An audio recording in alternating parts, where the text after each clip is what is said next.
This is Trey Angel's speech. Here's his audience. What if I told you that the only reason we still have the United States is because of Haiti? You were probably thinking to yourself, there's no way that small country is the reason the United States still exists. If it wasn't for Toussaint Louverture leading the Haitian Revolution that stopped Napoleon Bonaparte and the French, we may not have the United States. After doing research and reading about Toussaint Louverture, I learned that he is the most important person in history that we have never heard about. I will tell you about who he was, how he stopped the French, and how Haiti saved the United States. First, let's explore who Toussaint Louverture was. Toussaint Louverture was a military leader of the Haitian independence movement during the French Revolution. He was born in Breda, Haiti in 1743 and was born with the name Francois Dominique Toussaint. He was the oldest of 8 children and lived with his parents as slaves on a plantation. According to an article from the American Historical Review titled Toussaint Louverture, A Revolutionary Life by Rick Johnson, Toussaint was very small and skinny his whole life, but he made up with it through hard work and intelligence. His father not only taught him how to read and write as a kid, but also the use of traditional medicine. Toussaint worked in the field, herded livestock, became a coachman, and rose to the plantation's chief steward. Eventually, he earned his independence in 1776 and later got married and had 3 kids. Although he only lived to be 60 years old, he lived a very successful life, and one of his most successful accomplishments was leading the only successful slave revolt in modern history. According to a book by Paul Girard called The Slaves Who Defeated Napoleon, Toussaint Louverture and the Haitian War of Independence, he formed an army of former slaves and deserters from the French and Spanish armies. He trained his followers in guerrilla warfare, and they fought off advances of French, British, and Spanish troops.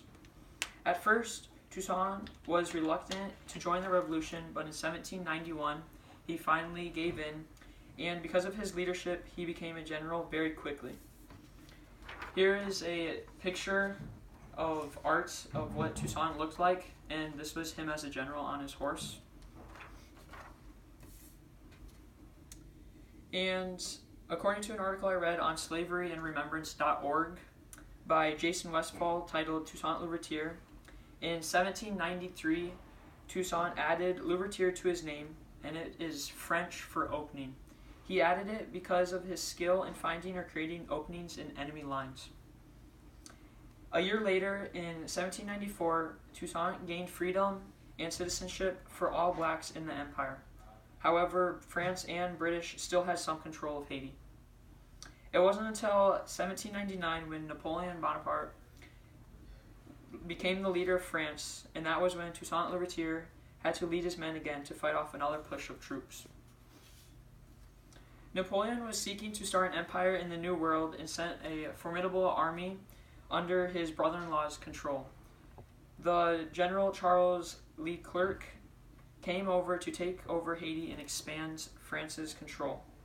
Once again, Toussaint led an army of his own, and they had a strong resistance for several months, but eventually his coalition was taken over. Toussaint was arrested and sent to a prison in France, and under an intense interrogation he died of pneumonia and starvation. Although Toussaint was gone, this didn't stop the rest of his army from fighting, and because of everything that they had learned from him, they were able to hold off the French once again. Based off a newspaper article from UPI News Track titled Researchers Study Toussaint Louverture, 2 weeks after his death, Leclerc reported to Napoleon that the rainy season had arrived, and his troops were falling ill. By the end of the year, almost the whole French force was dead because of a mosquito-borne yellow fever. When Napoleon realized that his reconquest had failed, he abandoned all hopes of a New World empire and decided to sell the Louisiana Purchase to the United States. Here's a diagram of the Louisiana Purchase that shows the land given. Here in the dark green is all that France gave to the U.S., and as you can see, Iowa is a part of that. So if it wasn't for Toussaint and the Haiti people that defeated him, Napoleon would have most likely kept all of that land and eventually sent his army there, and they potentially could have taken over the United States and all of its land. Now you know about Toussaint Louverture and how he led Haiti in saving the U.S. Even if you don't know where Haiti is, you can still have a little bit more appreciation for that small country. Now you know who Toussaint Louverture was, how he stopped the French, and how Haiti is the reason the United States is still around.